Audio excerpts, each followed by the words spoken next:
So welcome back, ladies and gentlemen, and today I'm glad to announce to you that the AES forces continue to retain their presence on the ground in the main theaters of combat, and they continue to power on as they continue to regain more of their territories. Le blindé de tête vient de sauter sur une mine. Nous étions juste à quelques mètres. Le chef de bord sort d'un voile de poussière. Le sergent Nolan est indemne. L'équipage a de la veine. Tous les éléments sont en vie.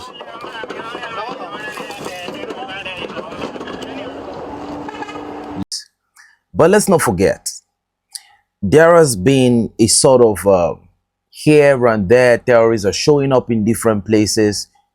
But the purpose of showing up in different places is to cause distraction, right? Because they are really losing at the major theaters of combat. So you have to understand what this diversional therapy is about. And remember, like I said the other time, that the Burkinabean forces are very close to pushing the terrorists completely out of Djibo, as they are already present in Barabule. And just maybe 2 or 1 day after, you heard the protest in Barani. Let me tell you this, all these things, these propagandas, this here and there, it is the tactics of the West to distract. Let me tell you something, this is not the tactics of the terrorists. No, this is the tactics of the West. They do it almost in every place. They don't have an elite force in the JNIM. They don't have. Most of their elite combatants has been killed on the line of contact. Now we've seen pictures, videos of JNIM. Now they've recruited new terrorists. They are beginning to train them, right? This shows you that they are depleting by the day. The Malians just released the video recently bombarding, the terrorists in their hundreds. I can't count, but the terrorists that were neutralized in this particular area operation was in their hundreds. But the funny thing is, we only get to talk about the ground operation. So now I have to take this time out to address a very critical part of the counterterrorism operations that have been going on in the Sahel and in Nigeria. Let me talk about all of them as a whole so that people can understand why the approach of the military can probably be called a special military operation and not a complete war declaration. To the people outside that can't see what is going on, most especially to our brothers in diaspora that were not born in Africa, but you are of African DNA, I will let you understand something, right? There is this inbuilt love for your own that exists, but there is a critical situation here. It is very critical, right? In such a way that if you try to go ahead and do a sort of blitzkrieg, right? You try to blitz the enemy all at once, there will be a maximum collateral damage. I'm not talking about limited collateral damage. I'm talking about a huge collateral damage, right? A collateral damage to a scale where you will destroy, you will violate every rule on the planet. So the question is, who is going to make that decision? Right?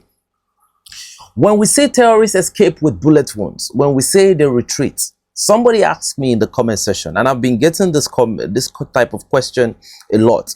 Where do they retreat to? Ladies and gentlemen, they retreat back to the neighborhoods. Do you know that even their biggest headquarter, right? A lot of people will say that headquarter, is it only terrorists that stay there? No, it is not terrorists. They stay with the indigenous people of that place. They've not, this is not, they didn't go there yesterday. They've been there since the democratic regime. The people there pay taxes to them. So, like, even if there is a new dawn, it will take time for these people to understand that, look, the order of things have changed. These people, they've now accepted the terrorists to be their reality for a very long time. We're talking about some of these indigenes were even born into this situation and they've grown up with it. So, you know, a total incursion, a total bombardment is going to be seen, is going to create something which I don't know if I can really explain. Now, let me give you a video illustration of what you have in northern Nigeria, right? A relationship, a communal relationship between the northerners and the bandits. Ladies and gentlemen, watch this video.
From the video, you can see that the bandits that people talk about online, bandits kidnap, social numbers and all of that, you can see these are the bandits having sort of a motorcycle military parade. And you can see the people are so, you know, the people are rejoicing and all of that. It's like, you know, I don't even know what to say, right? Kids are hailing them. That's why I told you some of these children are born into this situation. These things have been, apart from the fact that it's political, right? What we have in Burkina Faso now, you know, the power of politics have been shredded. Corruption has been beaten down. But it has not totally, you know, gone.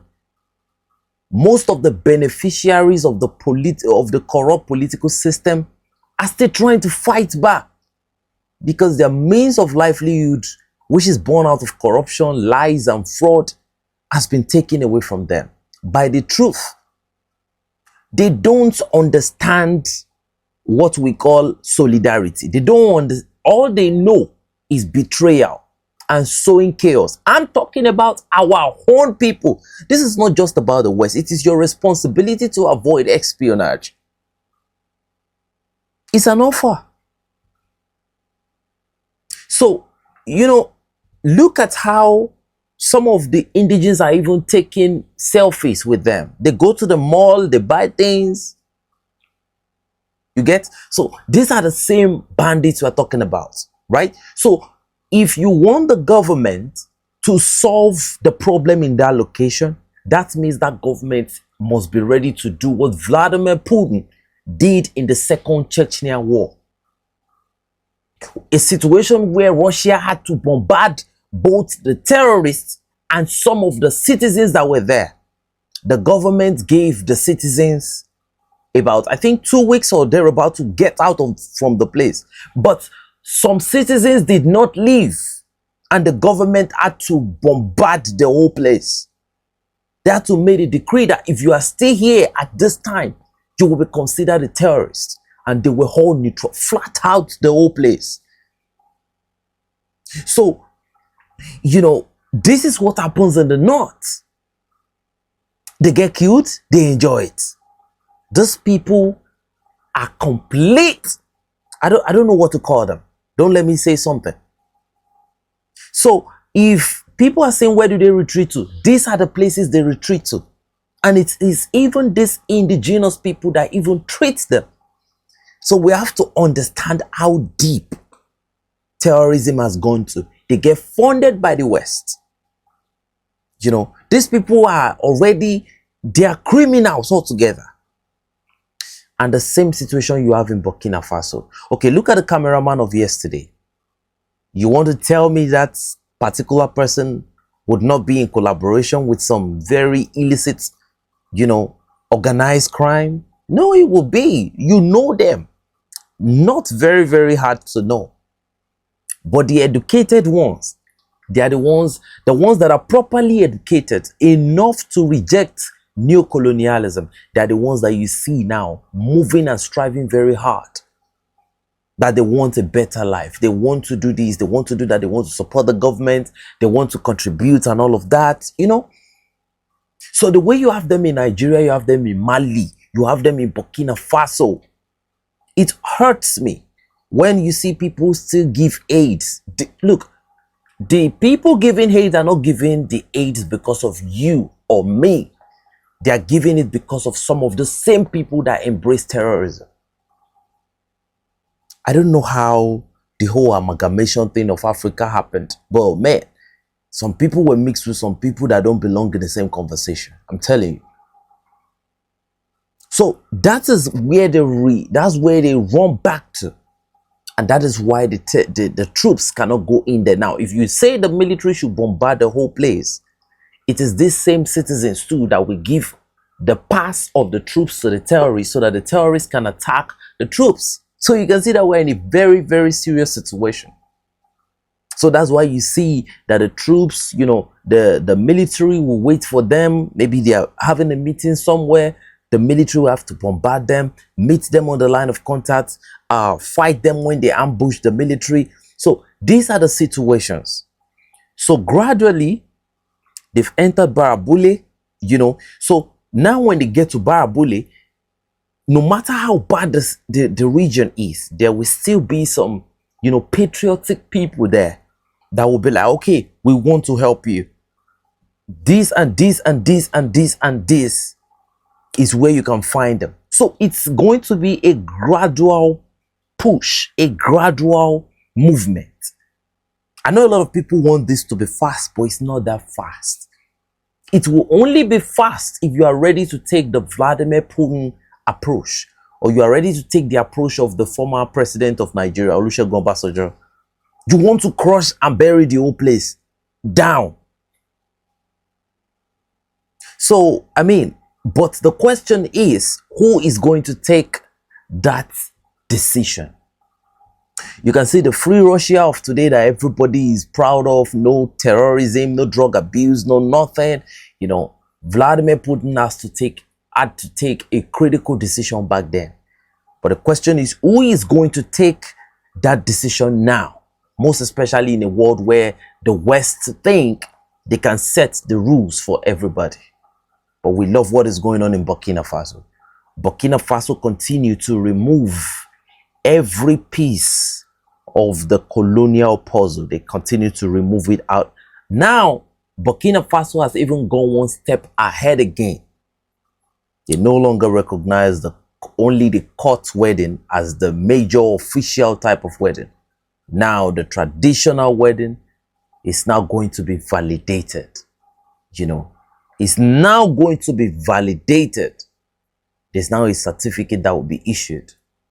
So they want to legalize our local type of wedding. And that is our own wedding, not the so-called Western ideology of things. You know, so guys, give me your opinion. I might be wrong, I might be right. What do you feel that we can do in a situation where you have citizens conniving with the Nazis? How do you think you can advance at a very, very fast, at a God speed, when you have citizens Now there is a side of you that will tell you that, oh, we can change the situation, we can advise the citizen, we can educate them. But ladies and gentlemen, remember, not only the West colonized Africa. It is what it is. And you know, this is the reason why there has been a sort of slow movement in completely destroying the terrorists. Even though the armed forces are gaining a lot of victories against these terrorists, but how do you expect them to knock them out straight away from that stronghold? You heard they are in Barabule, you know, even some of them are in Barani. So, but when you have a place where there are pro-terrorist people, how do you do it? Will you commit to genocide? That's the billion-dollar question. You can answer the question. It's your boy 7200 signing out, enough said. Before I go, I'll see you tomorrow. But remember, la luta continua, Victoria Santa. Much respect. Thank you for watching, and God bless you.